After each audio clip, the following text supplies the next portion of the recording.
십계명 봉독하도록 하시겠습니다. 제1은 너는 나 외에는 다른 신들을 내게 두지 말라.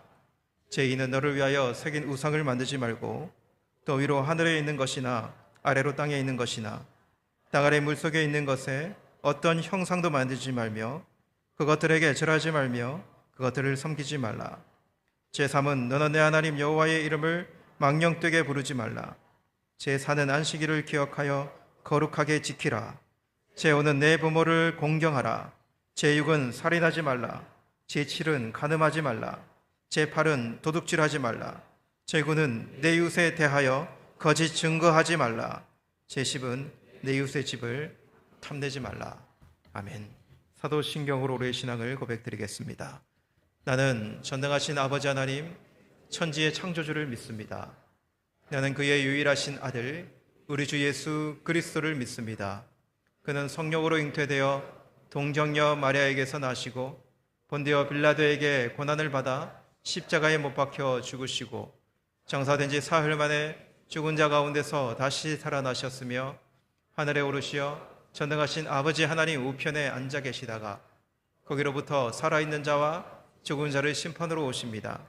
나는 성령을 믿으며 거룩한 공교회와 성도의 교제와 죄를 용서받는 것과 몸의 부활과 영생을 믿습니다. 아멘. 우리 찬송가 337장 내 모든 시험 무거운 짐을 우리 찬송 후에 김동주 장로님 기도 인도해 주시겠습니다.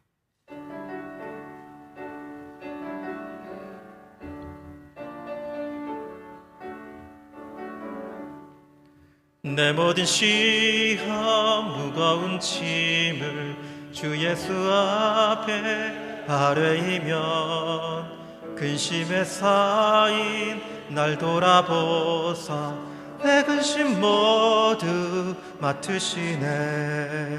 무거운 짐을 나 홀로 지고 견디다 못해 쓰러질 때 불쌍히 여겨 구원해 주리. 은혜의 주님 오직 예수. 내 모든 괴로움 닥치는 환난 주 예수 앞에 아뢰이면 주께서 친히 날 구해 주사 넓으신 사랑 베푸시네. 무거운 짐을 나 홀로 지고 견디다 못해 쓰러질 때 불쌍히 여겨 구원해 주리. 은혜의 주님 오직 예수. 내 짐이 점점 무거워질 때 주 예수 앞에 아뢰이면 주께서 친히 날 구해 주사 내 대신 짐을 져주시네. 무거운 짐을 나 홀로 지고 견디다 못해 쓰러질 때 불쌍히 여겨 구원해 주리. 은혜의 주님 오직 예수. 마음의 시험 무서운 죄를 주 예수 앞에 아뢰이면 예수는 나의 능력이 되사 세상을 이길 힘 주시네. 무거운 짐을 나 홀로 지고 견디다 못해 쓰러질 때 불쌍히 여겨 구원해 주리. 은혜의 주님 오직 예수.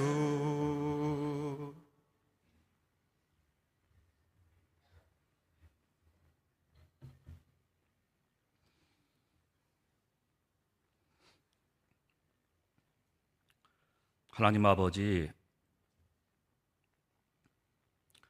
하나님을 예배하게 하시고 예배 자리로 불러주시니 감사합니다. 어느새 아침 저녁으로 선선한 기운을 느끼며 올 한 해도 얼마 남아있지 않음을 깨닫습니다.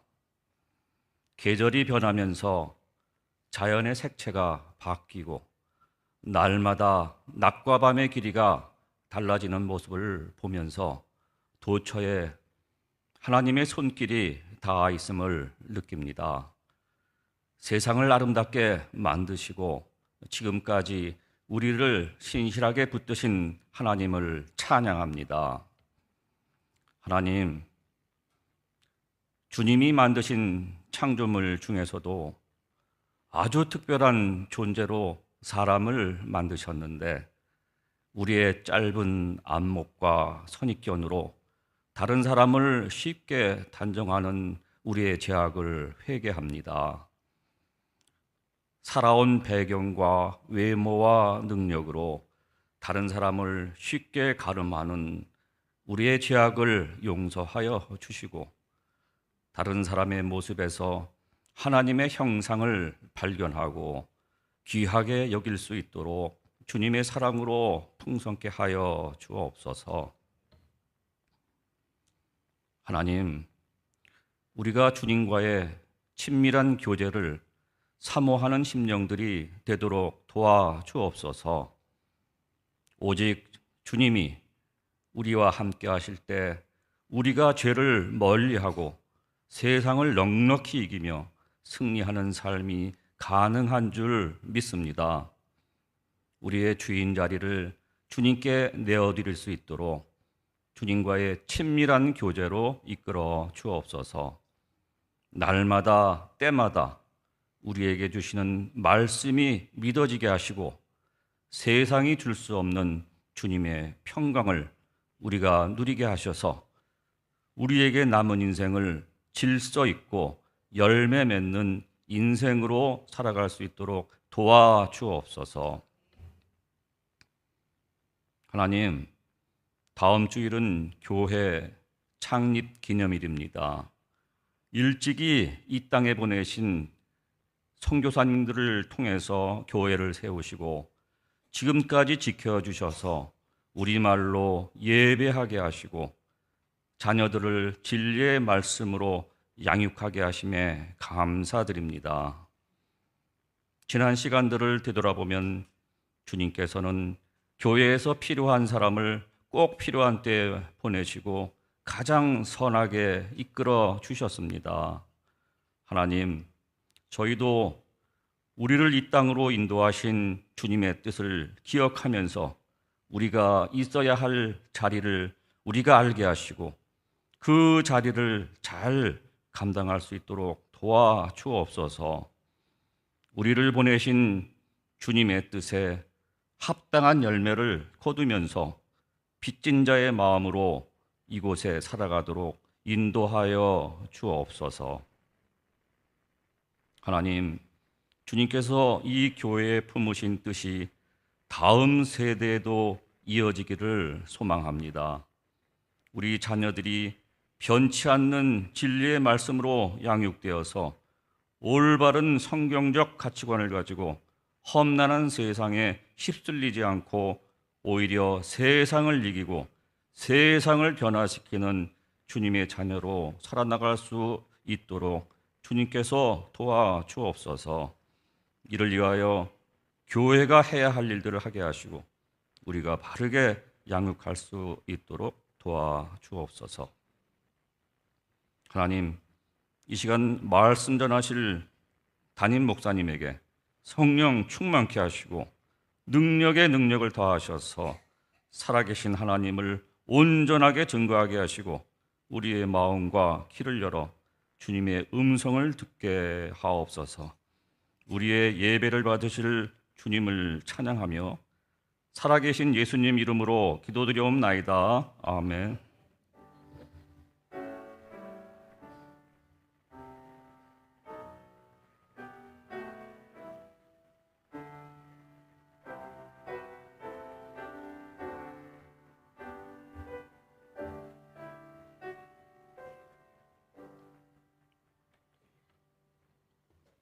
하나님 말씀 봉독하도록 하겠습니다. 로마서 8장 26절에서 28절입니다. 로마서 8장 26절에서 8절 이 말씀을 우리 다 같이 한 목소리로 크게 그렇게 읽도록 하시겠습니다.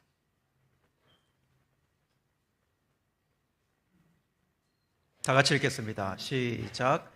이와 같이 성령도 우리의 연약함을 도우시나니 우리는 마땅히 기도할 바를 알지 못하나 오직 성령이 말할 수 없는 탄식으로 우리를 위하여 친히 간구하시나니느니라.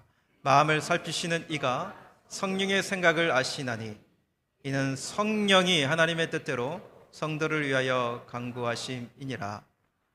우리가 알거니와 하나님을 사랑하는 자 곧 그의 뜻대로 부르심을 입은 자들에게는 모든 것이 합력하여서 선을 이루느니라.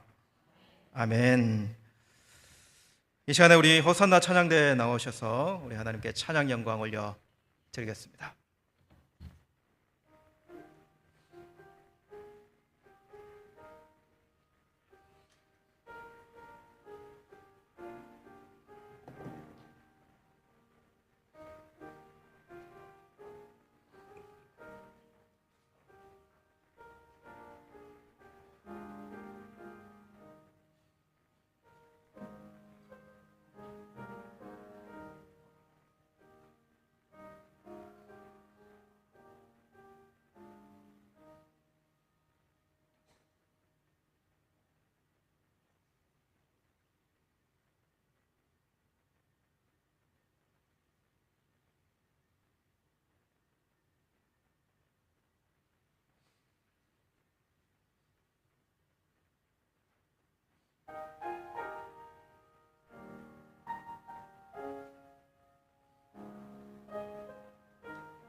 우리 하나님께 영광의 박수 함께 올려드리도록 하시겠습니다.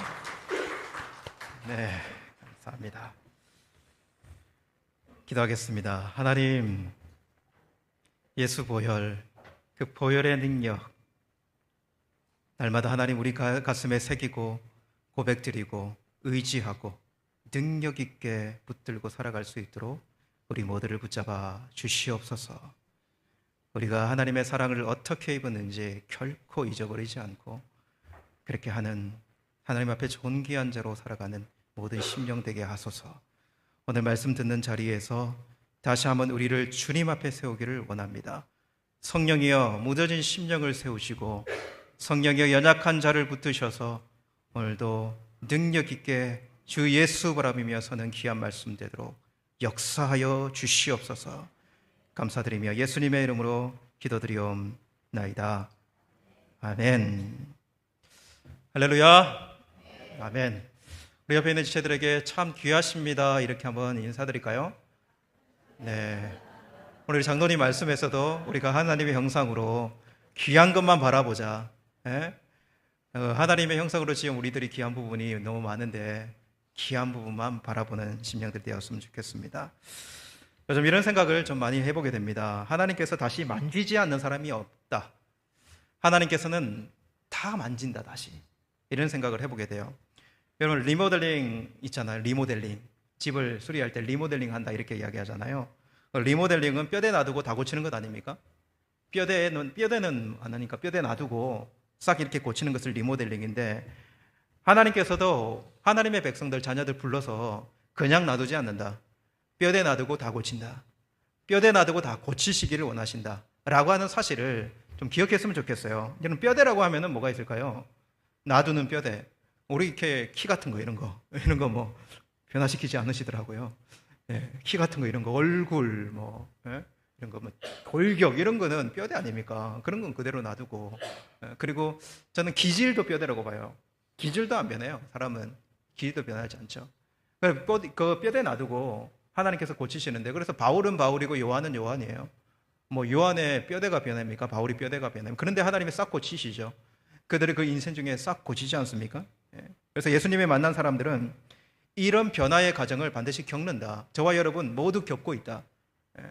평생에 걸쳐서 변화되고 있다 라고 하는 사실을 분명히 기억했으면 좋겠습니다. 여러분 예수님을 만나고 여러분들 좀 뭐가 좀 변화되셨습니까? 뭐가 조금 달라졌나요? 예수 믿고요. 신앙의 길 걸어가면서 변화되고 있는 중이시죠, 그죠? 우리 각자가 다 그런 과정 가운데 있을 텐데 모난 돌이 정 맞고 모난 돌이 정 맞아요, 그죠? 모난 부분이 있으면 정을 맞아서 깎아내야 됩니다. 근데 사실은 그게 정말 아프지만은 그게 다듬는 거 아닙니까? 아프지만 다듬는 거다. 그리고 깊이 패인 부분은요 메꿔야 돼요. 깊이 패인 부분 메꾼다고요. 상실감, 실패감 이런 거 있으면 인생 가운데 아프죠. 근데 그거 다 하나님 앞에서 메꿔줘야 돼요. 메꿔질 때도 하나님께서 이렇게 사용하셔서 결국에는 온전케 인생에 걸쳐서 우리를 만들어 가시는 거예요. 이런 시각을 가지면 여러분 조금 강해질 수 있습니다. 그래서 교만 가운데 있거나 아니면 우리 낭만 가운데 있으면요 내가 하나님이 만들어가는 부분이다. 나 이거 깎아내겠다. 하나님이 나 이거 채워주실 것이다. 나 이 실패감과 절망감을 하나님이 채우시지 않으면 메꿔지지가 않는다. 이 인생에 걸쳐서 내가 이런 실수를 하고 내가 이런 가오가 있고 이렇게 하지만 하나님께서 나를 만들어 가신다라고 하는 이 믿음으로 서는 거예요. 이것이 예상해야 되는 우리 인생의 신앙의 길입니다. 사람들은 쉽게 이렇게 생각해요. 신앙을 가지면 금방 변할 거라고. 저 사람 예수 믿는데 왜 저래? 나도 신앙 가지면 금방 변할 거라고 그렇게 쉽게 생각할 수 있어요. 여러분 교회 나가면 변합니까? 교회 나가면 잘 변해요? 아니면 뭐 교회에서 시간이 좀 오래돼서 직분 가지면 변합니까? 여러분 우리가 사실적으로 정확하게 이야기해야 돼요. 그래야 실수를 하지 않아요. 사람들은 이런 기대, 우리 스스로도 이런 기대 가지거든요. 성령 받으면 변한다. 성령 받으면 전체가 다 변할 거다. 완전히 변할 거다. 이런 기대 가지고 성령을 막 구하시는 분들도 있어요. 그리고 어떤 사람들 좀 이렇게 그래서 있는데 좀 잘못 살고 좀 메마르게 막 이렇게 살면은 성령 받은 적이 없어서 저렇다고. 성령을 받지 못해서 저렇다고. 그렇게 이야기할 때도 있고요. 이 모든 생각 속에는 뭐냐면요. 성령을 받으면 완전히 우리가 변할 수 있다라고 하는 어떤 생각이 깔려 있어요. 여러분, 성령 받으신 분들, 성령의 능력을 경험하신 분들, 문제 어떻습니까? 저의 경험과 주변 분들을 보니까 성령을 받으면 많은 부분이 갑자기 변하는 부분들이 있어요. 일시적으로. 많은 부분이 변하는 부분이 있습니다. 진짜 예수 믿으면 새 사람 됐는데 실제적으로 새 사람 같이 그렇게 그 심령이 고와지는 모습이 보여요. 근데 조금 지나니까 조금 지나 보니까 갑자기 변한 것은 여지없이 깨트려지더라고요. 갑자기 변한 것은 여지없이 깨트려진다.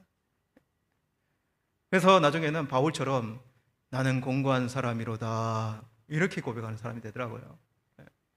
그러면 그 사람은요, 그 자리에서 다시 성장하기 시작해야 돼요.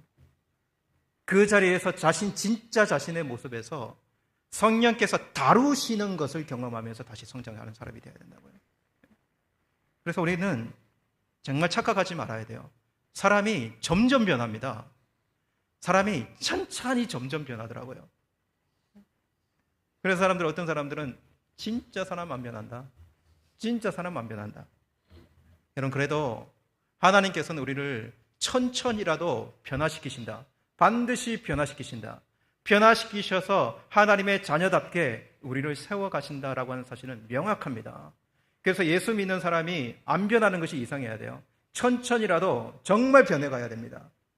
뼈대 말고 뼈대를 입히는 많은 것들, 우리의 언행이라든지 우리의 말이라든지 사람을 대한 태도라든지 사람을 불쌍히 여기는 마음이라든지 우리 주님의 마음으로 우리의 것들이 이렇게 더딥혀져 가야 되는 것이에요. 시기와 질투의 마음들이 버려지고 하나님을 사랑하는 마음이 우리 가운데 들이오고 그렇게 점점 사람이 하나님 앞에 변해가야 한다. 이 변화를 이야기하면서 우리가 또한 유념해야 될 것이 있는데, 하나님은 사람을 이렇게 어렵지만 사람을 이렇게 변화시킬 때 반드시 도구를 쓰신다라고 하는 거예요. 하나님이 여러분 사람 변할 때 어떤 도구 쓸까요? 어떤 도구를 쓰시는가? 사람을 변화시키는 도구, 어려움이더라고요. 어려움을 쓰시더라고요. 하나님께서 자일됨, 풍요함, 번성함 이런 거 사람 변할 때 잘 도구로 안 쓰시더라고요. 그 이유로는 성경에 보면 하나님이 그거 주셔가지고 많이 당해보셨거든요. 풍요하니까 변질되거든요. 이스라엘 백성들이 가나안 정복 전쟁 끝나고 땅 얻고 좀 살만하니까, 그렇게 부유하고 적응되고 살만하니까 뭐합니까 여러분? 그 이방 땅에 있는 여자들과 혼인부터 먼저 해요. 그거 하지 말라고 했는데 혼인부터 먼저 하고 그 다음에 하는 게 뭡니까? 하나님을 버리는 것입니다. 통합신앙을 가지는 거예요. 하나님의 이름과 아세라의 이름으로 막 이래요. 바알과 아세라인데 바알만 빼고 하나님 그 자리에 넣고, 하나님과 아세라의 이름으로 그런 것들이 얼마나 많이 발견되는지 몰라요. 이스라엘 땅에 가면요. 그 신전에요. 이렇게 통합신앙, 이렇게 하나님을 버리고 하나님을 떠나는 이 모습, 하나님이 속아보셨거든요. 그래서 하나님은 사람의 변화의 도구로 고난을 쓰시더라고요. 고난을 쓰신다. 이 고난을 이긴 사람들은 고난을 선물이다 이렇게 표현하고, 고난을 이기지 못한 사람들은 그렇게 이야기하지 않더라고요. 왜냐하면 진짜 고난을 통해 변화됐거든요. 바뀌어가는 걸 느꼈거든요. 거의 모든 성경의 인물들이 고난을 겪었고, 그 고난을 통해서 그들이 조금씩 바뀌어갔던 것을 우리는 알고 있어요. 예수님도 고난 당하셨고, 마리아도, 욥도, 다윗도, 바울도. 그런데 믿음의 사람들은 그 고난을 이겨냈습니다. 믿음의 사람들은 그 고난을 다 이겨냈다. 그리고 이렇게 말했습니다. 시편 119편 71편에 고난 당하는 것이 내게 유익이라. 이로 말미암아 내가 주의 율례를 배우게 되었나이다. 여러분, 이게 어떤 말입니까? 여러분, 쉬운 말은 아니잖아요. 고난 당하는 것이 내게 유익이라. 고난 이긴 사람이 하는 고백이요. 이긴 사람이 고난 당하는 것이 내게 유익이다 라고 고백하면서 다시 나에게 어떤 고난이 찾아와도 유익으로 여기고 이겨내겠다라고 하는 그 마음이 여기에 들어있지 않습니까? 그래서 이렇게 고난을 이겨낸 사람은 고난의 신비, 이런 표현을 쓴다고요. 고난의 신비. 여러분, 이렇게 어려움과 역경과 고난이 우리에게 닥칠 때 여러분, 이것을 정확하게 뚫어내는 저와 여러분이 됐으면 좋겠어요. 그 안에 비밀이 있는지, 여러분이 신앙으로 충만한 상태에서 고난이 온다면 그거 이겨낼 수 있을 거예요. 근데 만약에 여러분이 정말 절실스럽게 믿음의 길을 걸어가고 있는 고난이 온다면 하나님의 경고입니다. 하나님이 다시 회복하라고 주시는 거예요. 그 고난을 통해서 하나님 앞에 바로 서라고 주시는 것입니다. 이것을 하나님 붙들고 설 수 있는 그런 우리들이 되어야 하는 것이죠. 여러분, 그러면 고난을 당하고 어려운 가운데 있는데 우리들이 그 고난을 이겨낼 수 있는 힘은 뭡니까? 뭐 가지고 고난을 이겨낼 수 있나요? 하나님께서 우리에게 고난을 허락하실 때가 많은데 뭐 가지고 고난을 이겨낼 수 있습니까? 여러분들은 고난 이겨내본 경험이 있으세요? 뭐 가지고 이겨냈습니까? 고난은 반드시 이겨내야 되는 도구가 있거든요. 우리가 가져야 되는 것이 있어요. 여러 가지가 있을 것이에요. 어떤 사람들은 하나님의 위로하심으로 이겨냈습니다. 하나님의 은혜로 이겨냈습니다. 그때 단단하게 주셨던 믿음으로 극복해냈습니다. 채우심으로 극복해냈습니다. 이렇게 이야기할 거예요. 근데 여러분, 오늘 로마서 8장을 우리가 읽었잖아요. 오늘 말씀 본문 바로 앞쪽에 보면 바울이 이 고난 가운데 고난을 이겨낼 수 있는 것 하나를 딱 이야기하는데 그것이 소망이라는 단어예요. 소망. 오늘 24, 25절 우리가 읽은 본문 바로 앞절이에요. 우리가 소망으로 구원을 얻었음에 보이는 소망이 아니니 보는 것을 누가 바라리요? 만일 우리가 보지 못하는 것을 바라면 참으로 기다릴지니라. 보이는 소망 너머에 있는 보이지 않는 소망, 그 소망으로 어려움, 힘겨움을 이겨냈다. 여러분, 소망은 확신에 찬 기대입니다. 확신에 차 있는 기대. 소망 없는 사람은 고난 가운데 죽습니다. 소망 없으면 이때 세상 살기 힘들어요. 이 세상에 살고 있는 모든 사람이요, 조금이라도 소망이 있기 때문에 살고 있어요. 그 소망을 모두 잃어버린 사람은 아마 자신의 생명을 끊어버릴걸요. 살 가치가 없으니까요.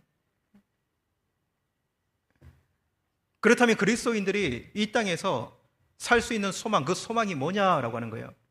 그냥 우리를 조금 버티고 있는 세상에서 보이는, 눈에 보이는 소망? 아마 우리가 그 소망 가지고 살아있을지도 몰라요. 우리가 지금 절절거리며 살아가고 있을지도 모른다고요. 그런데 오늘 바울이 이야기하는 우리가 이 하나님께서 주신 역경과 어려움을 이겨내는 참 소망이 뭐냐라고 물을 때 그 소망은 뭐냐? 바울이 이야기하는 것은 소망의 끝판왕이에요. 소망의 끝판왕. 소망의 끝판왕이 뭐냐면 영원한 나라의 소망입니다. 천국 소망, 부활 소망이에요. 이 소망을 딱 이야기하는 거예요. 이 소망을. 나는 그리스도인입니다 라고 하는 책이 있어요. 이 책은 순교록이에요. 순교록. 순교한 사람들의 25가지 그렇게 쭉 적어놓은 책인데 심포로사와 그 일곱 아들의 순교, 그러니까 일곱 아들과 그 엄마의 순교 장면을 다룬 것도 있고, 그리고 테레 요한의 제자였던 폴리갑 순교, 순교사 저스틴, 이런 순교사들을 다 기록해. 로마가 공인되기 전까지 그 로마의 시대 때 그리스도인들이 그리스도인이라고 하는 그 이름 때문에 이게 계속 그 순교의 자리에 서야 됐지 않습니까? 고난을 당해야 되지 않았습니까?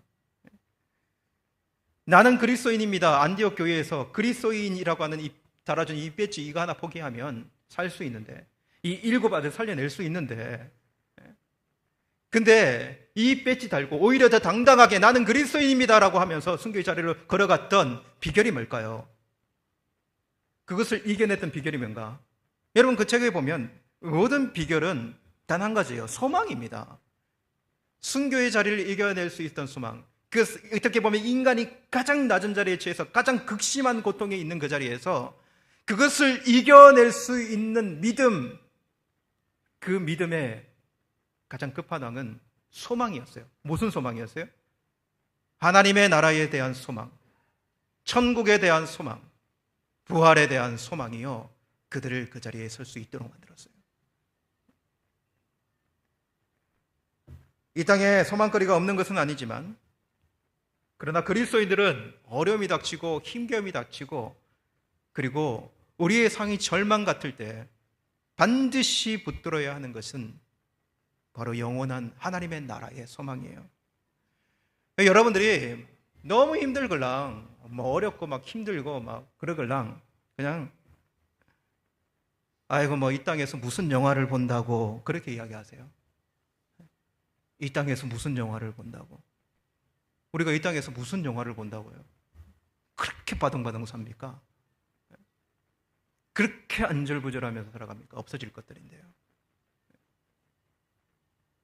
그리고 그 영원한 그 소망의 나라가 임할 때, 하나님 앞에 설 때, 그때 하나님께서 기뻐하실 삶을 살아보자. 부족하지만 그런 마음을 오히려 가지세요. 믿음으로 살다가 이렇게 저거 다 이렇게 손해보고 하면 망할 수도 있는데, 오히려 그것 때문에 주님의 기쁨이 되자. 이게 여러분, 세상이 주는 논리하고 다른 논리예요. 이 논리는 영원한 하나님의 나라를 소망하는 사람들이 가질 수 있는 마음이에요. 그래서 진짜 미친 것 같지만, 사람들이 다 미쳤냐 이렇게 이야기하겠지만, 그러나 우리가 그 나라 바라보며 당당하게 그래도 두 발 여기 디디고 설 수 있는 거예요. 없는데.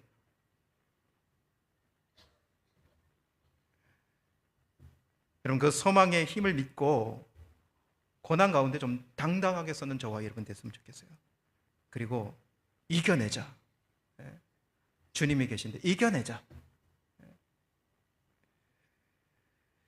바울은 이렇게 어려움과 고난을 이겨내는 비결을 소망에다 두었다라고 하는 사실을 먼저 기억하면서 이어서 오늘 말씀으로 들어가는 거예요. 오늘 말씀은 바울이 고난과 어려움을 이겨낼 수 있는 힘을 이 소망과 함께 한 가지 더 이야기하는데, 오늘 본문 26절을 보면 이와 같이 성령도 우리의 연약함을 도우시나니 우리는 마땅히 기도할 바를 알지 못하나 오직 성령이 말할 수 없는 탄식으로 우리를 위하여 친히 간구하시느니라.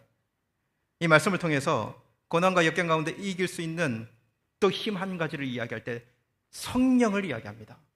성령을 이야기합니다. 성령께서 우리를 이기게 하신다라고 하는 거예요. 성령께서 우리를 이기게 하신다. 여러분, 성령께서 우리를 이기게 하신다는 사실을 알고 계십니까? 진짜 성령으로 이기고 있습니까? 성령께서 우리 안에 그냥 와 계신 것이 아니에요. 우리는 그냥 노래하듯이 막 성령이 내 안에, 성령께서 내 안에 계시네 막 이렇게 이야기하지만, 성령이 우리 안에서 뭐하러 오셨냐라고 하는 거예요. 성령께서 실제 우리 안에서 어떤 일을 하고 계시는가라고 하는 것이 아닙니까? 성령께서 우리를 이기게 하러 오셨다. 우리를 절망 가운데 내버려 두지 않고 우리를 이기게 하러 오셨다라고 하는 사실을 확실히 믿고 성령을 그렇게 바라보고 있는가라고 하는 거 아니겠습니까?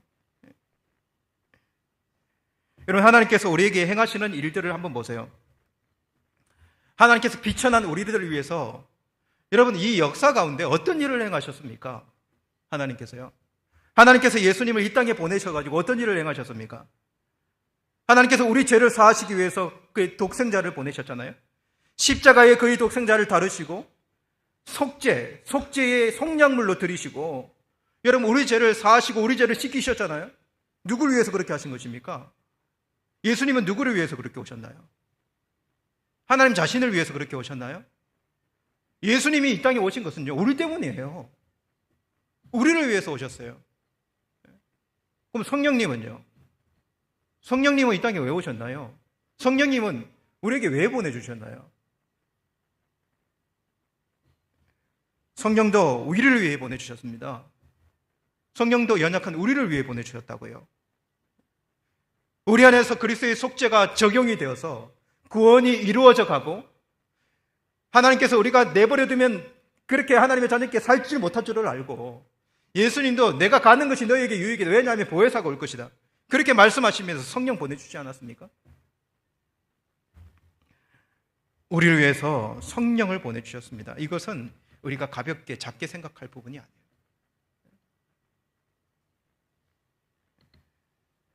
그러니 성령께서 반드시 우리 가운데 하실 일이 있으세요. 하셔야 되는 일이 있으십니다. 우리 안에서 성령께서 하시는 일이 분명히 드러나야 됩니다. 그래야 그리스도인들이 이 땅을 온전히 살아갈 수 있는 건 아닙니까? 그래서 오늘 말씀에 성령께서 우리에게 명확하게 하시는 일이 무엇인가, 그것을 말씀해 주고 있는데 두 가지만 여러분과 함께 나누고 싶습니다. 먼저는 성령께서 우리의 연약함을 도우신다라고 하는 이 말씀에 주목했으면 좋겠습니다. 성령께서 우리의 연약함을 도우신다. 여러분, 성령님을 다른 말로 하면 뭐라고 표현합니까? 보혜사라고 표현하잖아요. 보혜사 많이 들어보셨죠, 그죠? 한문 이름이잖아요. 보호할 보자에 은혜의 선비사자. 근데 이게 사실 가만히 생각해 보면 좀 이거는 좀 성령님과 걸맞지 않다라는 생각이 들어요. 그래서 여러분, 사실 이것은 그냥 원문으로 이 성령님이 누구신지를 명확하게 알아야 돼요. 성령님은 파라클레토스라고 하는 단어를 쓰십니다. 헬라어로. 파라클레토스. 이게 무슨 단어냐면 곁에 있는 자, 변호자, 보호자라는 뜻이에요. 좋은 자라고 하는 뜻이에요. 곁에 있는 자, 좋은 자, 그리고 변호자. 성령님이 그 일하러 오신 거예요. 그 일하러 오셨다. 누구를 위해서요? 저와 여러분들을 위해서요. 성령님 자신을 위해서가 아닙니다. 저와 여러분들을 위해서요. 성령님의 역할은 우리 곁에서 돕는 분이세요. 그거 하러 오신 거예요. 우리 곁에서 돕는 분. 여러분, 성령께서 여러분 곁에서 도우시기를 원하십니까? 도우시기를 원하세요? 도움이 필요하십니까? 명확하게 고백하세요. 성령님의 도우심이 필요하다고 이야기하세요. 네? 성령님의 도우심 없이는 살아가기 힘들다라고 이야기하세요. 네? 이것이 너무 중요한 부분 같아요. 그런데 우리는, 저는 이렇게 말씀드리면 참 무심하다, 우리가. 하나님이 다 계획하셔서, 네? 하나님이 우리를 위해서 이 모든 것을 계획하시고 예수님도 보내시고 성령을 우리 가운데 보내주셨는데 우리가 얼마나 성령께 무심한가, 얼마나 무심하게 사는가. 여러분, 이번에 드라마 우영우, 이상한 변호사 우영우, 거기에 대사 중에 있는 대사가 나와 있어요. 보신 분들은 알 거예요. 마지막 회에 변호사님을 향한 제 마음이 꼭 고양이를 향한 짝사랑 같아요 라고 하는 딱 문구가 나와요. 이게 설명을 드리면 뭐냐면, 한참 이게 우영우라는 여자가 자폐증이 있는 분 아닙니까? 변호사인데. 근데 이 남자가 사랑하는 표현이 그런 거예요. 내가 당신 옆에 고양이 집사 같다. 나는 고양이 집사 같은데 내가 고양이 키우는 사람인데 내가 고양이를 짝사랑하고 있는 것 같다. 왜 그렇습니까, 여러분? 내가 고양이를 짝사랑하고 있는 거다. 고양이가 나를 외롭게 만들고 있어요. 집사를 오히려 외롭게 만들고. 이 고양이 키워보신 분들 조금 이해할 수도 있어요. 저도 우리 집에 고양이 있는데 제가 안으면 가만히 있지를 않아요. 그냥 막 살키려고 그래요. 왜냐면 이게 길고양이거든요. 이 고양이는, 다른 고양이는 안 그런데 이 고양이는 그래요. 막 이렇게. 그래서 맨날 가끔씩 툭툭 건드려보고 가고. 근데 희한해요. 내가 이렇게 잘해주면은 자기가 와서 막 이래야 되는데 이렇게 스스로 막 있고 그래요. 이렇게. 꼭 그런 느낌이에요. 그런 느낌요. 하나님께서 하나님을 우리 가운데 보내주셨는데, 성령을 우리 가운데 보내주셨는데, 우리가 오히려 여러분, 주인처럼 성령을 외롭게 만들어요. 성령을 소외시키고 있어요. 오히려 성령이 우리를 짝사랑하게끔 만들고 있는 것 아닙니까? 근데 그런 느낌이 너무 많이 들어요. 여러분, 신앙의 주체가 누굽니까? 이 땅에 신앙으로 살아가는 주체가 누구냐? 저와 여러분들입니다. 우리가 주인 되어 우리의 신앙의 길을 걸어가는 사람들이에요. 성령님은요, 그렇게 살아가는 우리들을 위해 보내주셨다고요. 우리의 삶의 주체가 성령님이 아니세요.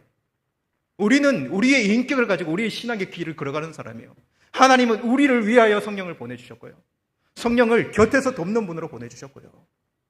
그렇다면 우리가 그 하나님의 마음을 알고 하나님의 계획을 알고 어떻게 우리가 이 믿음의 길을 걸어가야 되는가? 도움이 필요 없다면 여러분 보내주지를 않았을 것입니다. 성령님이 오실 이유가 있겠습니까, 여러분? 있겠냐고요.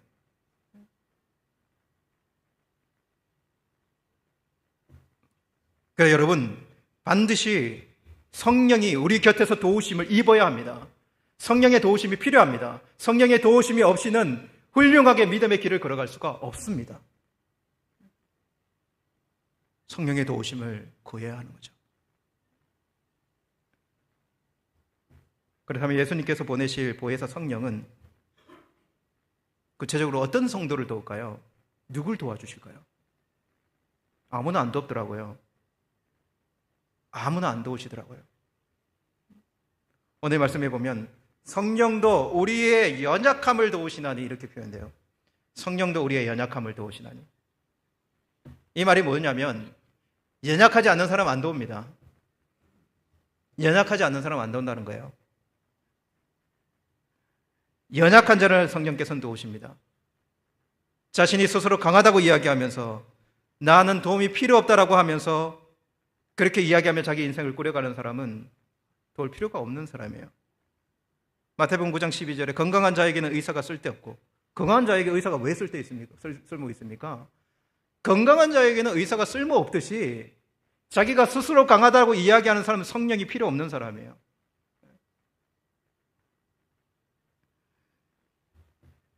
여러분, 사실 세상에 강한 사람이 어디 있습니까? 강한 사람이 어디 있어요? 여러분, 아무리 강하게 보이는 사람도 저기 뭐 몇 번 뭐 이렇게 감옥에 왔다 갔다 하던 조양 같은 사람도 다 약한 사람들 아니에요? 스스로 강한 척 하는 거지. 그 모든 뭐 과거의 뭐 상처나 이런 것들이 자기를 그렇게 만들어 가서 그렇지 강한 사람이 어디 있나요? 이 세상에요. 강한 사람은 안 돕습니다. 성령이 도울 이유가 없어요. 예수 믿어도요, 스스로 자기가 자기를 내세우면서 강한 척 하는 사람들 뿐만 아니라 자존심 내세우는 사람 안 도와요. 자존심 내세우는 사람 성령께서 도우시겠어요? 똘똘 뭉친 자기 자존과 자존심으로 살아가는 사람들. 성령 앞에서는요, 나 약하다, 나 자존심 없다, 자존심 다 내리고 설 수 있는 자들이 되어야 돼요. 두 손 들고 도우심이 필요하다고 연약한 자를 도우시는 성령을 구할 수 있는 우리들이 되어야 하는 것 아닙니까? 예전에 한국에 살 때 아내하고 이제 차를 타고 장거리만 가면 싸워요. 장거리만 가면. 잘 아는 우리 집 근처는 안 싸워요. 장거리만 가면 싸워요. 왜 싸울까요? 차를 타고 가다 보면은 길을 잘 가까이 가면 이제 길을 잘 모르거든요.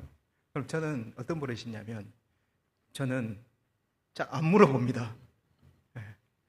잘 안 물어봐요. 그래가지고 끝까지 가면은 아내가 좀 물어봐라 막 그러면 그것 때문에 더 열받아요. 왜냐하면 자존심 상하거든요. 그래서 끝까지 그냥 이렇게 막 버티면서 차를 타고 막 가고 막 얼굴 부르고 하면은 더 관계가 나빠지더라도 일단은 가. 그럼 네가 운전하든지 막 이러면서 막 이렇게 이제 가다가 결국 못 찾으면 내려서 물어봐요. 결국 못 찾으면 문제 내려봐요.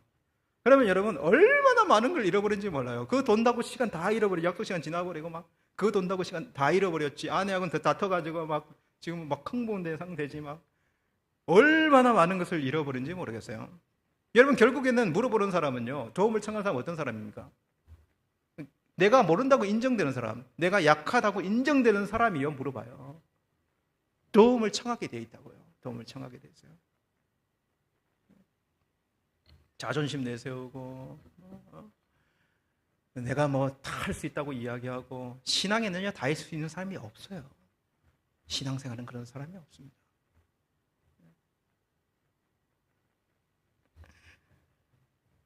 여러분 이것을 분명히 알기를 원합니다. 성령은 연약한 자를 도우신다.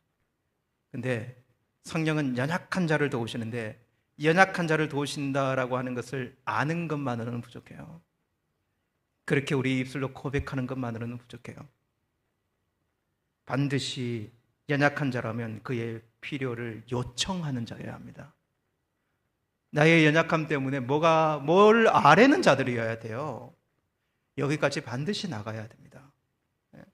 말해야 됩니다. 다시 말하면 우리의 힘으로 도저히 믿음으로 살 수 없으니까 하나님 나를 좀 도와주십시오. 하나님 내가 이 능력으로, 내가 가진 능력으로는 믿음으로 이거 이겨낼 수가 없어요. 이거 선택할 수가 없습니다. 유혹이 너무 크고요. 제가 할 수가 없습니다. 저 못하니까 도와주십시오. 도와주십시오라고 찾아와서 하나님께 요청하고 기도하는 자, 그 기도하는 자를 도우신다는 것입니다. 그래서 여러분 이렇게 이야기해야 돼요. 성령께서 도우시는 사람은 기도하는 연약한 자를 도우신다. 이렇게 해야 돼요. 기도하는 연약한 자를 도우신다. 그냥 연약한 자가 아니라 하나님께 요청하고 기도하는 자, 하나님께 매달리는, 성령의 도우심을 구하는, 기도하는 연약한 자를 도우신다.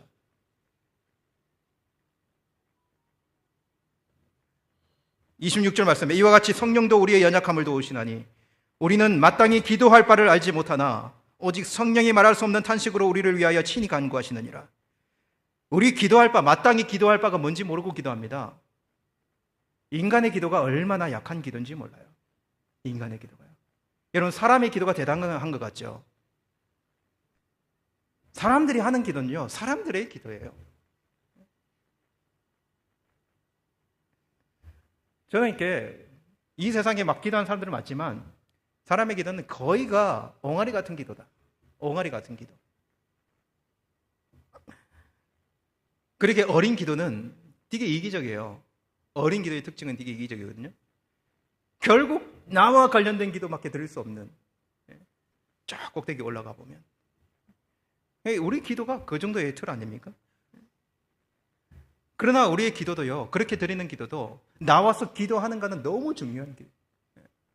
또 희한하죠. 그렇게 기도하면요, 기도의 세계를 또 하나님께서 맛보게 하셔요. 인간의 이 약한 기도지만 기도도 늘어가요. 기도도 배워져 가요. 5분 기도하는 사람이 10분 기도하고 30분 기도하고 있고, 그리고 1시간 기도하고, 나중에는 교회 안 와도 자기 집에서 작정 기도하고 있고, 이런 기도가 바뀌어져 가더라고요. 이렇게 바뀌어져. 그리고 기도의 내용도 바뀌어져 가요. 처음에는 회개 기도하러 나가. 회개 기도하면 다 회개 기도잖아요. 처음에 가서. 그러면 하나님 뭐 잘못했고요, 뭐 잘못했고 몇 가지 이렇게 생각하다 보면은 그 다음에 생각이 안 나거든요. 자기 수준에서는 회개할 게 생각이 안 나. 여러분 답답하신 분 있죠, 그죠? 회개 기도하면 몇 번, 근데 한 두세 번 오다 보면 똑같은 기도를 또 하고 있거든요. 예. 그렇게 기도하다가 나중에는 필요를 위해서 기도해야 되겠다 생각해서 자기 필요 기도 막 기도하다가, 그것도 한계가 있어요. 그러면 또 기도하다가 내가 우리 식구들을 위해서 기도해야 되겠다. 그래, 식구들을 위해서 기도하다가 친구를 위해서 기도하다가 이웃을 위해, 그렇게 기도가 내용도 발전돼 가요. 그러면서 이제 열방을 위해서, 나중에는 이제 열방을 위해서 기도하고 하나님의 마음을 가지고 기도하고, 그러면서 또 최종적으로 어떤 기도로 들어가는지 아세요? 더 깊은 회개의 기도로 들어갑니다. 그 회개의 기도는 이 기도와 다른 더 깊은 회개의 기도를 들어가요. 그 깊은 회개의 기도만 드려도요, 여러분 시간이 가는 줄 모르고 기도해요. 하나님 앞에서 자신을 돌아보며. 그래서 여러분, 기도하는 사람들의 대부분의 기도는 방언 기도든 뭐 입으로 하는 기도든, 기도를 많이 하는 사람 대부분의 기도는 회개 기도예요. 그래서 그 권사님이 와가지고 1시간 동안 울고 있는 거예요. 그분이 기도할 줄 몰라서가 아니라 기도를 하다 보면 결국 하나님 앞에서 자기의 정결함을 위해 기도하는 단계로 나아가요.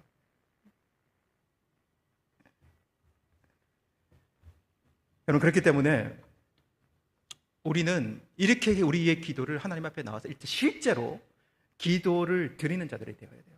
기도하는 자들이 되어야 합니다. 그렇게 기도하는 자를 누가 도우신다? 누가 도우신다? 성령께서 도우신다. 성령께서 도우신다. 그래서 우리는 기도를 이렇게 구분하면 좋겠어요. 우리의 입을 통하는 기도가 있어요.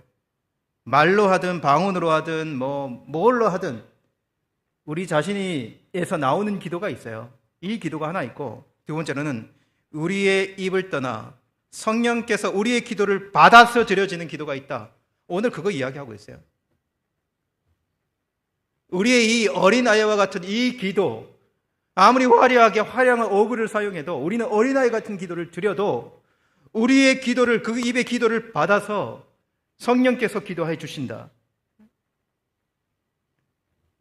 그래서 로마서 8장 27절에 마음을 살피신 이가 성령의 생각을 아시나니 이는 성령이 하나님의 뜻대로 성도를 위하여 간구하심이라. 이렇게 성령이 하나님의 뜻대로 성도를 위해서 간구하신다. 성령께서. 그렇게 여러분 기도하기를 주저하지 마시고 기도의 세계를 열어가십시오. 기도하기 시작하십시오. 여러분 죽을 때까지 신앙생활 하실 거죠? 죽을 때까지 신앙생활 하실 거죠? 믿음의 길 가실 거죠? 그죠? 그러면 기도의 형통한 길을 가세요. 기도하면서 단단하게 우리의 길을 열어주시는 도우시는 성령님을 의지하고 그 길을 걸어가십시오.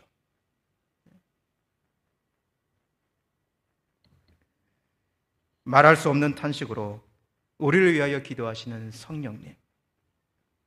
우리 아들이 그냥 있을 때는 기도 안 되더라도 우리 아들이 막 교통사고 나가지고 다리 피 흘리고 막 있으면 여러분 부모가 교회 와가지고 땅바닥에 엎드려서 절절거리며 기도할 거예요. 탄식하며 기도할 거예요. 그런 마음으로 성령께서는 우리의 연약한 하나님 저렇게 기도하는데 저렇게 연약합니다. 탄식하며 우리를 기도해 주신다라고 이야기하잖아요. 아버지의 뜻에 맞도록 탄식하며 기도해 주시는 분이 성령님이시다. 그래서 이 성령님의 기도의 후원을 덧입는 저와 여러분이 되기를 간절히 원합니다. 두 번째는 성령께서 우리에게 무엇을 행하시는가? 연약한 자를 기도로 도우시고 그리고 성령님은 반드시 합력하여 선을 이루게 하신다라고 하는 것을 믿으면 좋겠어요. 성령께서 기도하는 자의 기도를 통해서 그리고 기도해 주심으로 반드시 협력하여 선을 이루게 하신다. 그 끝은 선으로 끝난다. 28절에 우리가 알거니와 하나님을 사랑하는 자, 곧 그의 뜻대로 부르심을 입은 자들에게는 모든 것이 합력하여 선을 이루느니라. 이 말씀을 굳건하게 붙드는 저와 여러분이 되었으면 좋겠습니다. 여러분 기도의 힘을 믿으십니까? 이거 계속 질문해요. 나 기도 믿고 있나? 내가 기도를 믿고 있나?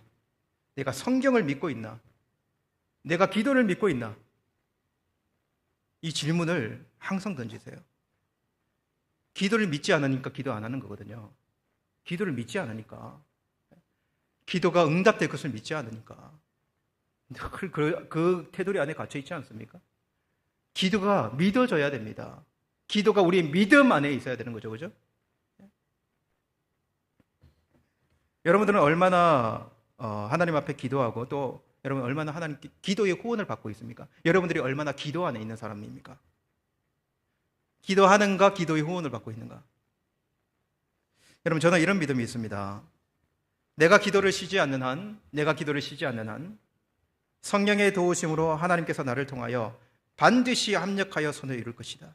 나의 평생에 우여곡절이 있고 굴곡이 있을지라도 하나님이 이 모든 과정을 통해서 반드시 기도하는 나를 통하여 합력하여 선을 이룰 것이다. 이것이 나의 믿음 가운데 있어요. 여러분의 믿음 가운데 있습니까? 이 믿음이 있기를 원합니다. 나의 평생 가운데 내가 기도를 쉬지 않는 한 하나님은 나 기도를 통해서 반드시 합력하여 선을 이루어내실 것이다. 제가 몇 번 말씀드린 적이 있지만 저는 교통사고 때문에 군대도 못 갔습니다. 1년 정도 병원 생활하면서 저는 절망 같은 시간이었어요. 그 시간은. 왜냐하면 두려움이 너무 많이 엄습해 왔거든요. 일단은 의사가 제대로 못 걸을 거라고, 제대로 못 걸어 절 거라고 그랬었어요. 절 거라고. 그 확률이 높다고. 수술을 많이 해야 됐는데 이걸 다 고쳐줘도 절 거다. 내가 절고 다니는 나를 생각해 보니까 너무 절망스러운 거예요. 너무 절망스러운 거예요. 그 기간에 물론 내가 사고의 이유에 대해서 몇 가지 신앙적으로 해석해낸 게 있지만 그러나 내 평생에 너무 절망이 찾아온 기간이었어요. 그렇게 하나님 앞에 그런 시간을 보내고 또 제가 회복되는 시간을 이렇게 하나님 앞에 보내면서 하나님께서 왜 그런 자리를 허락하시고 하나님께서는 왜 그러한 아픔과 어려움, 힘겨운 자리를 허락하셨는가를 그때는 잘 모르지만 나중에 지금 와서 또 느끼는 게 다르겠죠. 느끼는 것이 있어요. 가만히 생각을 해보면 그때 제가 그 사고가 아니었으면 저는 하나님의 사역을 하려고 결단도 하지 않았을 것입니다. 저는 하나님께 내 인생을 이렇게 바치면서 드릴 거라고 생각조차 하지 않았을 거예요. 저는 다른 길을 가고 있는 사람이었거든요. 뿐만 아니라 그 길을 가면서도 내가 힘겹고 어려울 때 다시 그 자리를 회상하며 하나님께 기도드리면서 하나님이 나에게 그때 나를 세워주셨죠. 제가 절지도 않잖아요. 막 절고 그러지는 않잖아요.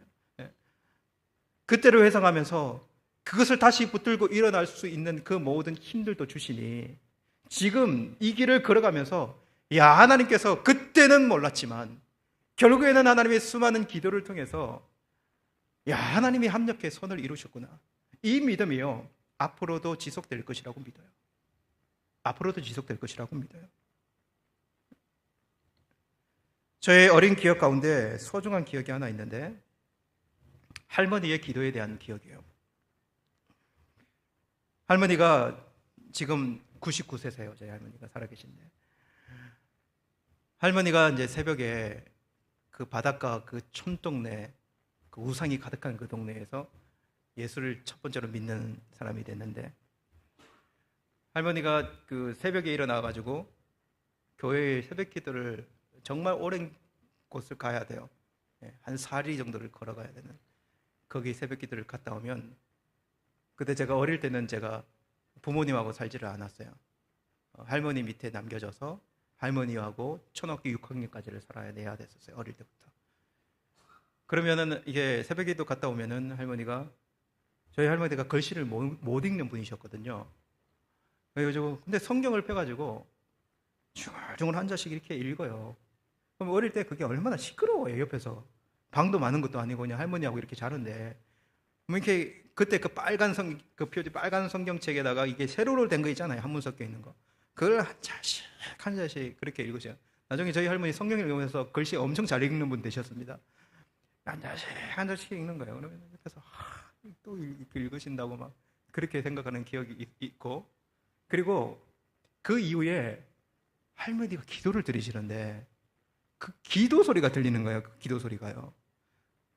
기도 소리 중에 기도 소리가 안 들릴 텐데 내 이름이 들리니까 들어가요. 내 이름이 들어가니까 들리는 거예요. 할머니가 막 이렇게 기도하시는 중에 그래서 하나님 우리 수정이가 큰 일꾼이 되게 해주시고 그런 기도를 하나님께 계속 드리는 거예요. 그러면서 그 마음이 제 마음속에 남아있는 거죠. 어릴 때도 제 마음속에 남아있고 아마 할머니는 그런 마음이셨을 거예요. 이 못나고 불쌍한 손주, 이제 불쌍한 손주였을 거예요. 이 불쌍한 손주가 목사가 되기를 신앙의 일대인데 모진 고난과 핍박 가운데 신앙을 지켜냈는데 이 손주 때에 가면 이 손주가 이렇게 불쌍하지만 이렇게 시골에서 부모하고 같이 살지도 못하고 이렇게 크지만 하나님의 목사가 되기를 그런 마음이셨던 것 같아요. 그렇게 그 교회 가서 이렇게 기도하셨던 것 같아요. 저는 그 할머니의 기도도 성령께서 기도해 주심으로 하나님 할머니의 기도도 이루어 가시다. 그리고 그 모든 기도를 통해 하나님께서는 합력하여 선을 이루어 가신다라고 하는 믿음이 있어요. 하나님은 나의 기도도 그렇게 기도 들으시지만 나를 위해 기도하는 그 사람의 기도도 들어주지 않을까요? 그래서 기도는 이렇게 합력하여 드려지는 것 아니겠습니까? 여러분, 기도하는 자, 기도 속에 있는 자는 믿음의 길 걸어가는 자들은 망하지 않습니다. 망하지 않아요. 이미 우리가 생명의 길을 걸어가는 것 자체가 망하지 않은 거예요. 뭐 망한다는 그 뜻이 뭡니까? 우리가 영원한 생명 가지고 이 땅을 살아가는 그 자체가 망하지 않는다는 거예요. 이미 망하지 않는다라는 결정이 나 있다면 좀 담대하게, 좀 힘있게 우리에게 주어진 한 번 살아가는 인생을 하나님 앞에 드린 바 되도록 그렇게 살아보면 안 됩니까? 성령께서 도와주신다까지 하는데, 성령께서 연약한 우리를 도와주신다라고까지 하는데, 기도하면서 단단한 마음이 무엇인지, 이 확고한 심령이 무엇인지, 내 능력이 없다면 성령께서 우리에게 행하시는 능력이 무엇인지를 여러분 그거 경험하면서 얼마나 그냥 간절히 한번 실험해 보셨습니까? 우리는 다음에 할 거야, 다음에 할 거야. 그런 생각 있잖아요. 그걸 실제로 성령 앞에서, 하나님 앞에서 결단하여서 그 놀라운 충만함이 무엇인지를 확인하고 그렇게 서볼 수 있는 저와 여러분이 됐으면 좋겠어요. 예전에 우리 교회 이렇게 거쳐갔던 성도님 한 분과 나눴던 이야기가 생각이 나요. 그분이, 제가 왜 이렇게 유심히 봤냐면, 그분이 헌금을 계속 하셨는데, 지금 우리 교회 안 계신, 헌금을 계속 하셨는데, 그 헌금 제목이 항상 특이했어요. 항상 특이했어요. 제가 헌금을 받아 기도하려고 이렇게 펴보면 항상 똑같았어요. 그 헌금의 그 제목이 뭐였냐면, 제가 지금 서 있고 행하는 모든 것이 주님의 은총입니다 라고 하는 말이에요. 제가 지금 서 있고 행하는 모든 것이 주님의 은총 때문입니다. 은총입니다. 항상 기도 제목이, 항상 말이 그거였어요. 봉투 안에. 궁금하잖아요. 저 고백이 왜 항상 드려지지? 저분은 어떤 마음을 가지고 저렇게 헌금하지? 제가 그분 그 사업장에 신방하러 가게 돼서 그분하고 이제 이야기를 하게 되다가 물어봤어요. 제가 헌금 위해서 기도하다 보면 이 헌금에 항상 이런 게 적혀 있는데 이유가 있습니까? 라고 했더니 신앙이 이유가 있대요. 자기의 신앙에 걸어온 삶과 관계가 있대요. 자기 건설 일을 하다가 두 번이나 망했는데, 한 번 망할 땐 다시 일어나가지고 이 건설했는데 정말 잘 나갔다는 거예요. 정말 옛날에 잘 나갔다는 사람들 참 많이 있더라고요. 정말 잘 나갔다는 거예요. 그때는 뭐 하나님이고 뭐고 그냥 잘 나가니까, 건설 쪽이니까 막 얼마나 잘 나간지 모르네. 근데 이게 한번 틀어지기 시작하니까, 정말 인간이 또 그렇게 할 수 없는데 한번 틀어지기 시작하니까 완전히 그 책임감을 모두 가지고 바닥으로 완전히 떨어져 버리는, 진짜 집에 딱지가 다 붙은 완전 쫄딱 망한 그런 상황이 딱 돼버린다는 거예요. 그래서 자신이 마지막으로 죽을 수밖에 없다라고 하는 생각이 딱 들어왔다는 거예요. 죽을 수밖에 없다. 그러면서 계속 이야기를 가면서 그럼 어떻게 이렇게 됐냐 그랬더니, 뭐 여러 가지 이야기가 있지만 핵심은 뭐냐면, 그때의 주님을 찾아갔고 주님이 자신을 만나줬다. 이 이야기가 핵심이에요. 그때 주님을 찾아갔고 주님이 만나주셨다. 그리고 아무것도 없는 그곳에서 천천히 하나님이 나를 일으켜 주시고 일어날 수 있는 힘과 여건들을 열어주셨다. 그러면서 깨닫는 것이, 이 모든 것이 하나님의 은총이구나. 믿음 가지는 사람들에게 모든 것이 하나님의 은총이구나라는 것을 깨닫게 됐다. 그것이 여전하고, 제가 다시 회복이 돼서 다시 일어서서 여기까지 왔지만 정말 변함이 없다, 이 마음이. 그런 고백을 하시더라고요. 그러시냐고. 그렇게 이야기하다가 마지막에 그분이 하신 말씀이 전 더 마음에 와닿았어요. 그게 뭐냐면, 그렇게 되기까지 저희 아내가 정말 많이 기도했습니다. 자기가 그렇게 잘 나갈 때에도, 자기가 그렇게 힘들어질 때에도 아내가 하나님 앞에서 정말 많이 기도했습니다. 그 얘기를 하는데 제 마음이 더 뭉클하더라고요. 여러분, 하나님은 이렇게 선한 방식을 만들어 가십니다. 개개인 다 틀리겠지만요. 각자 공식이 어디 있습니까? 개개인을 하나님 다루시는 방식이 다 틀리겠지만 하나님은 이렇게 리모델링 해 가신다. 하나님은 이렇게 우리들을 한 사람 한 사람 만들어 가신다는 사실을 여러분이 기억했으면 좋겠어요. 그래서 감각이 살아나야 돼요. 신앙의 감각이 정말 살아나고, 기도의 자리에서 우리의 신앙의 감각이 살아나요. 다 기도하지 않으면 보이지 않는 우리의 신앙의 이 피부들이 다 갈라지고 말라 있거든요. 이것이 다 살아나도록 하나님께 기도할 수 있는 자들이 되어야 돼요.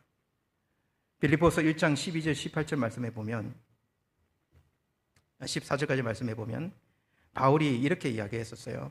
형제들아, 내가 당한 일이 도리어 복음 전파의 진전이 된 줄을 너희가 알기를 원하노라. 이로 나의 매임이 그리스도 안에서 모든 시일의 안과 그 밖의 모든 사람에게 나타났으니 형제 중 다수가 나의 매임으로 말미암아 주 안에서 신뢰함으로 겁없이 하나님의 말씀을 더욱 담대히 전하게 되었느니라. 빌립보서 강의할 때 이 말씀을 나눈 적이 있는데, 바울은 지금 감옥에 있고, 바울이 지금 그 감옥에 있으면서 하는 말을 한번 우리가 들어보라는 거죠. 바울은 그 신앙의 길을 걸어가면서 어떤 마음을 가지고 걸어갔는가? 내가 시위대 안에서 이 황실 시위대 그 안에서 이렇게 감옥에 갇혀 있는 감금된 상황인데, 시위대 안에 있는 사람들, 시위대 밖에 있는 사람들에게 복음이 전파될 것이니 내가 얼마나 기쁘냐. 내가 이렇게 갇힌, 내가 이 고난 가운데 있는 것도 이렇게 복음의 진전이 일어날 것이기 때문에 내가 어찌 기뻐할 수 있지 않겠느냐, 이 말인 거거든요. 이 말은 뭐냐면, 내가 어디에 처해 있는 것은 중요하지 않다. 내가 어떤 상황에 처해 있는 것도 중요하지 않다. 하나님은 이런 모든 상황을 통해서 합력하여 선을 이루어 나갈 것이다. 복음의 진전이 일어나도록 하실 것이다 라고 하는 믿음이 바울에게 확고하게 있어요. 그래서 여러분, 이 시대, 이 황위 시대, 이 고위직에 있는 사람들에게 그때 복음이 전파되고, 여러분 로마의 이 고위직들에게 복음이 어떻게 흘러갔겠습니까? 하나님은요, 하나님의 방식으로 그 복음이 흘러가고, 그 세계, 이 세계의 역사를 쓸 때 그것도 사용하시고. 여러분, 이렇게 하나님의 백성들은, 하나님의 자녀들은 이렇게 합력하여 선을 이루신다. 성령께서 우리를 도우시고, 그 도우심으로 말미암아, 우리를 기도의 도우심을 말미암아 이렇게 합력하여 하나님은 결국 선으로 만들어 가실 것이다, 선을 이루실 것이다 라고 하는 확고한 믿음을 가지고서는 저와 여러분들이 되기를 간절히 원합니다. 이 시간 우리 이 말씀 붙들고 우리 기도의 자리로 나갔으면 좋겠습니다. 여러분, 마음이 흔들리지 않고 단단하고 확고하고 든든하게 그렇게 서는 저와 여러분이 되었으면 좋겠습니다. 여러분, 우리 자신이 강해지는 것은 강한 마음을 먹으면 되겠죠. 그 금방 없어집니다. 신앙은 그렇게 확고한 마음으로 가지는 것이 아니라 연약함으로 하나님께 나와 하나님께서 주시는 담대함을 가지는 것이 확고한 믿음이어야 돼요. 기도하는 자에게 성령께서는 반드시 우리를 단단하고 확고하게 그렇게 서게 하신다. 우리의 어떤 조건과 상황 가운데서도 넘어가게 하신다. 왜? 우리를 도우시니까요. 성령의 도우심을 입는 저와 여러분이 되었으면 좋겠습니다. 하나님의 뜻대로 우리의 인생이 사라지기를 원합니다. 그렇게 우리의 인생이 흘러가도록 하나님, 연약한 나를 도와주십시오. 내가 나를 주장하고 싶지 않습니다. 하나님께서 연약한 이렇게 고백드리는 모든 심령을 붙잡아 주옵소서. 우리 간절한 마음으로 우리 하나님께 기도드리며 나가도록 하시겠습니다. 살아계신 하나님 아버지, 이 시간에 하나님은 이 말씀을 붙들며 기도하며 나아갑니다. 아버지 하나님, 우리 모든 심령을 붙잡아 주시고 주의 은혜 가운데 더 단단한 믿음으로 설 수 있도록 인도하여 주옵소서. 하나님 아버지, 우리 자신을 내려놓고 보면 우리가 이렇게 살아갈 수밖에 없는 것은 성령의 충만함이 없기 때문이고, 기도하지 않기 때문이고, 그 기도를 믿지 않기 때문이고, 기도를 신뢰하지 않기 때문에 그렇습니다. 기도보다 중요한 것이 너무 많고, 기도보다 더 앞서 있는 것이 너무 많고, 하나님 그것 때문에 하나님 앞에 나와서 그 시간을 드리려 하지 않습니다. 하나님 아버지, 더 망하기 전에, 더 힘들어지기 전에, 더 우리가 망쳐지기 전에 신앙인으로 하나님께 나와서 하나님을 붙들고 단단하게 설 수 있는 심령이 되게 도와주옵소서. 더 더럽혀지기 전에, 더 엉망이 되기 전에 거룩하신 하나님 앞에 우리를 정결케 하는 회개의 영이 부어져서 하나님 앞에 회개하는 심령으로 우리가 깨트려지고 하나님 앞에 온전히 설 수 있는 믿음으로 다시 일어설 수 있는 우리의 모습들이 되도록 역사하시고 주님 함께 해주시기만을 간절히 원합니다. 여기 하나님 아버지, 지금 깨트려져야 되는 심령이 있습니다. 여기에 지금 결단해야 하는 심령이 있습니다. 하나님 아버지, 결단하여 주님을 바라보게 하여 주십시오. 미루지 말고 아버지 하나님께 나와서 자신을 내밀고 살아계신 하나님을 의지하고 주님을 바라보게 도우시고 함께하여 주시기를 간절히 원합니다. 주여 은혜를 내려 주시옵소서. 주여 은혜를 내려 주시옵소서. 살아계신 하나님 아버지, 이 시간에 주님께 기도하는 모든 심령을 붙잡아 주십시오. 하나님, 지금 내가 뭘 해야 되는지를 명확하게 알게 도와주십시오. 기도하게 해주십시오. 기도의 능력을 알게 하여 주십시오. 기도를 통하여 문제의 해결됨을 경험하게 해주십시오. 성령께서 기도하는 자를 도우신다 라고 하는 이 말씀을 명확하게 고백하며 남은 인생을 성령과 함께 성령의 도우심을 덧입고 살아내는 믿음의 자녀들이 될 수 있도록 역사하여 주시옵소서. 예수님의 이름으로 기도드립니다. 주님, 내가 여기 있사오니 나를 써내소서. 나의 맘 나의 몸 주께 드리오니 주 받으옵소서. 주님, 내가 여기 있사오니 나를 써 주소서. 가진 것 모두 다 주께 드리오니 주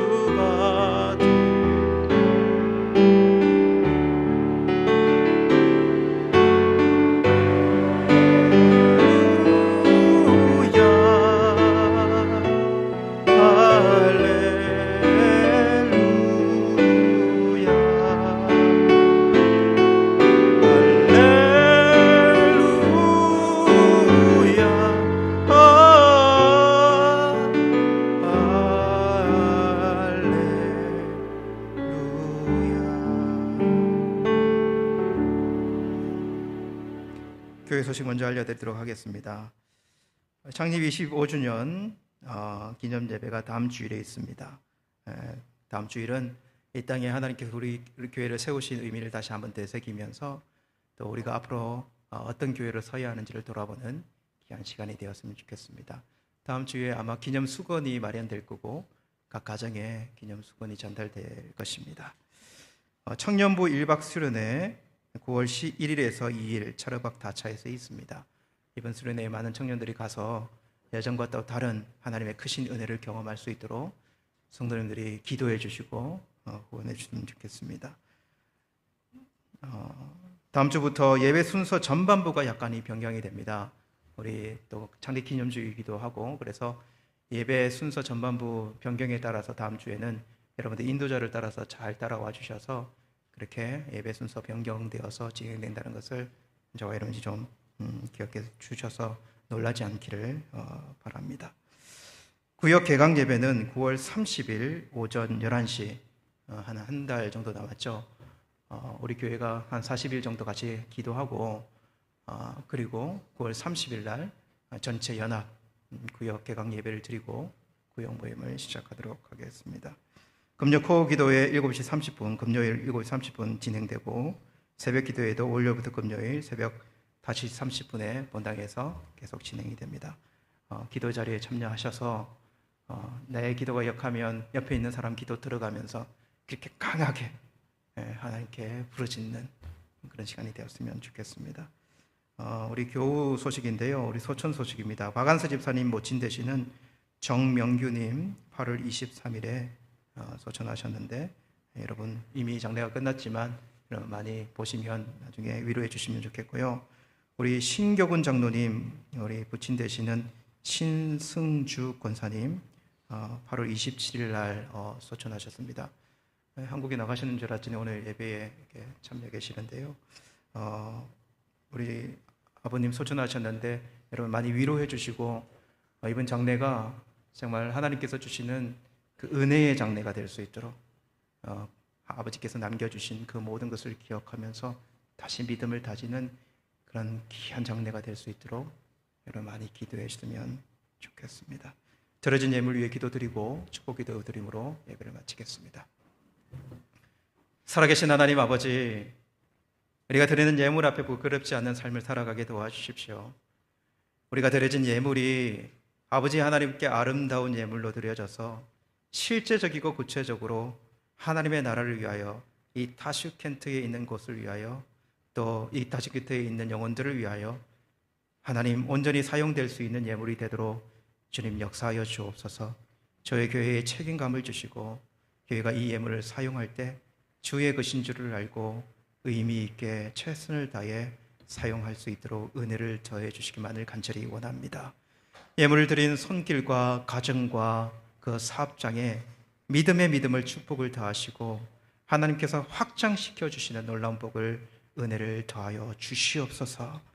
지금은 우리 주 예수 그리스도의 은혜와 하나님 아버지의 크신 사랑하심과 성령 하나님의 인도 위로 교통 충만케 하여 주심이 성령의 도우심을 입어서 남은 생애를 믿음으로 온전히 능력 있게 힘 있게 강하게 그렇게 하나님 앞에 살아가기 원하는 모든 하나님의 자녀들 가운데 그 가정 위에 타시켄트 한인교회 위에 지금으로부터 영원토록 함께 있을지어다. 아멘.